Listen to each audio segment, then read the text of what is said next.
Alam mo, masarap magmahal, lalo na kung totoo. Pero bakit kaya ganon? May mga tao na hindi kayang magpahalaga sa pagmamahal. May taong kayang manakit ng damdamin kahit minamahal sila ng sobra. Kaya galit ako sa ganong tao. Kasi masakit talaga yung masaktan. Lalo na kung nagtiwala ka ng lubusan.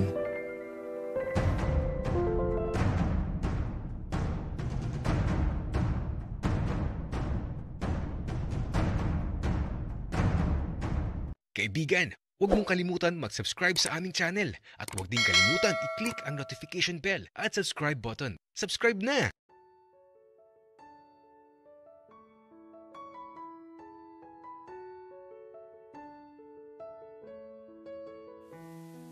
Enzo, kamusta na yung pakiramdam mo? Okay ka na ba? Oo naman. Okay na ako. Huwag ka na mag-alala. Sabi ko naman sa'yo, di ba? Dahil lang sa init ng panahon yun. Tingnan mo. Di na nadugo yung ilong ko. Oo nga, Enzo. Buti at okay ka na. Kung gusto mo, dito na lang tayo sa loob. Huwag na tayong lumabas ng bahay. Okay lang naman sa akin, Monmon. Pero yung kambal, baka naiinip na yun. Enzo, ano ka ba? Hindi maiinip ang kambal. Ang saya nga nila sa labas eh. Pero, okay ka na ba talaga? Oo nga, promise. Okay na ako. Pero, mas magiging okay pa ako lalo kung hahalikan mo yung labi ko. Okay, sige. Wika ako. Look, seryoso ba? Hindi ka magrereklamo, Monmon? Enzo, huwag ka na magsalita. Eto na, hahalik na ako. Kaya naman, hinalikan ko ng labi ni Enzo habang nakahiga siya sa mga hita ko dito sa malambot na upuan sa malaking sala.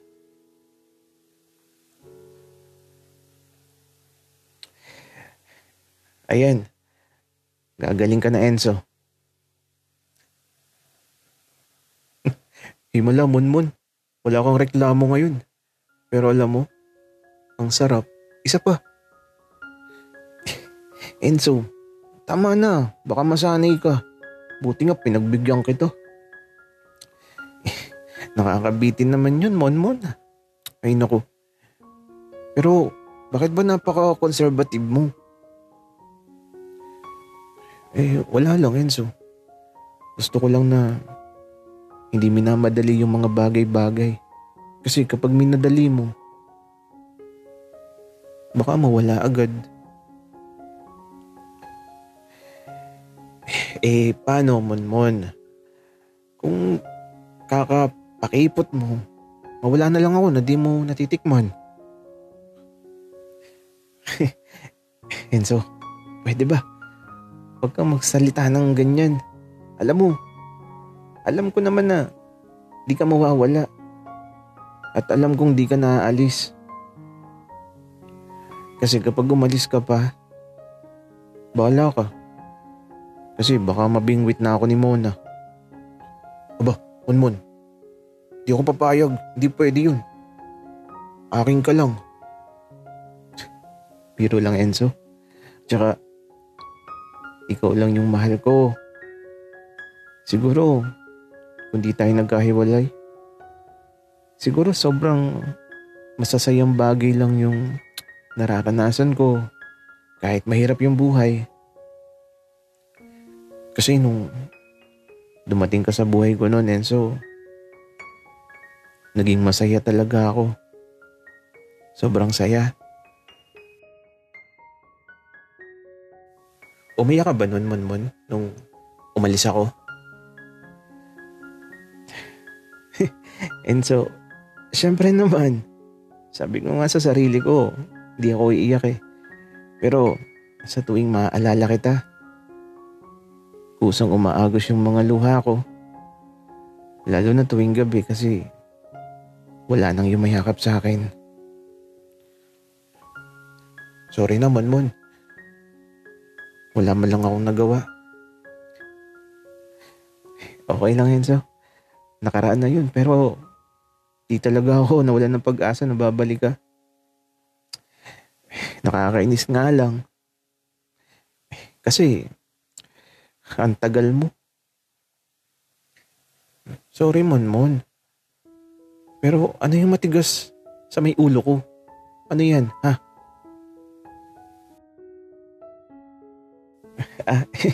Teka nga, Enzo. Iihi muna ako. Kanina pa talaga ako naiihi. Kaya ito, tumayo na muna ako at nagtungo na ako sa napakalawak na CR dito sa bahay nila. At matapos ako makaihi, pagbalik ko sa sala, wala na si Enzo. Nasaan na kaya yun? At paglabas ko, ayun, nasa pool na. Naliligo na kasama ng kambal. Ay nako, pasaway talaga. Baka mamaya dumugo na naman ang ilong niya. Kaya naman, wala na talaga akong nagawa. Naligo na lang din talaga ako. Sakto naman na malamig ang tubig sa pool, kaya maginhawa talaga.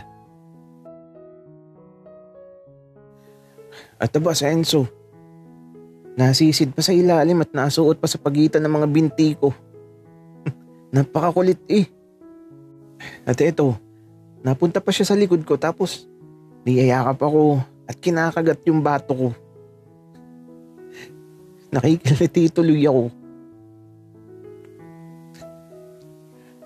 Ang lakas ng kiliti ah. Parang virgin.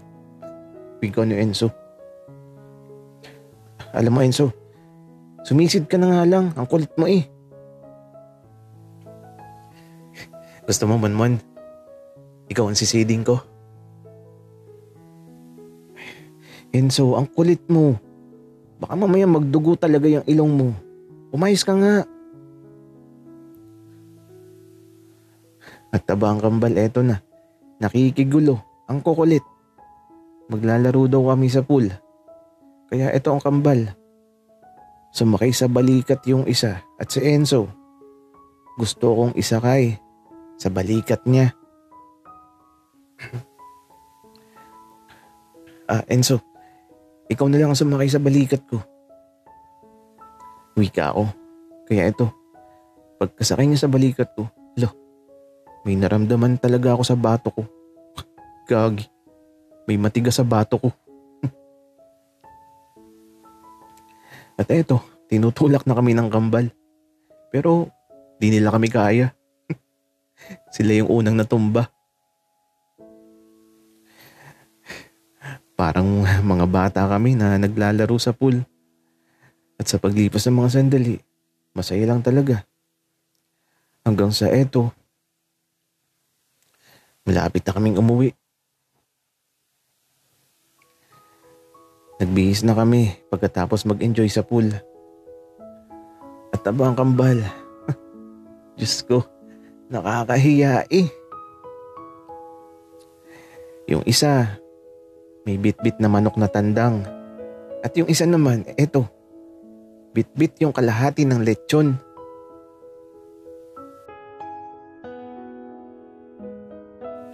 Uy, Junjun, kaninong manok yan? Kuya Monmon, hiningin ko po dun sa caretaker kanina. 2 yung ibinigay kasi yung mga manok natin sa bahay, puro puti. At saka, tig-isa kami ni Bembem dito.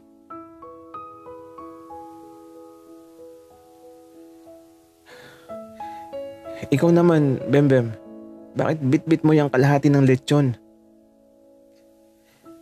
Kuya Monmon, nag-chat si nanay. Dalahan daw natin ng lechon.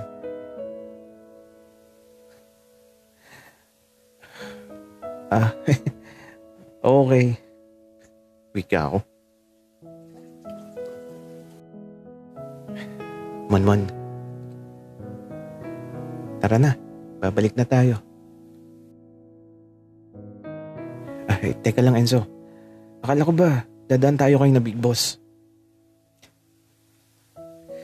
Monmon, wag na. Kasi gagabihin na tayo. At saka, busy yun sa next episode. Okay. Tara na Enzo. Sana, abutin natin ng takip silim.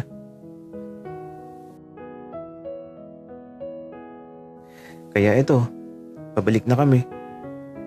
At ayun, tinuro sa akin ni Enzo ang bahay ni Big Boss. Katabi ito ng puno ng kawayan.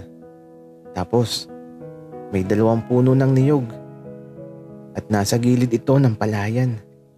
Tapos, may puno ng lukban na may duyan sa ilalim.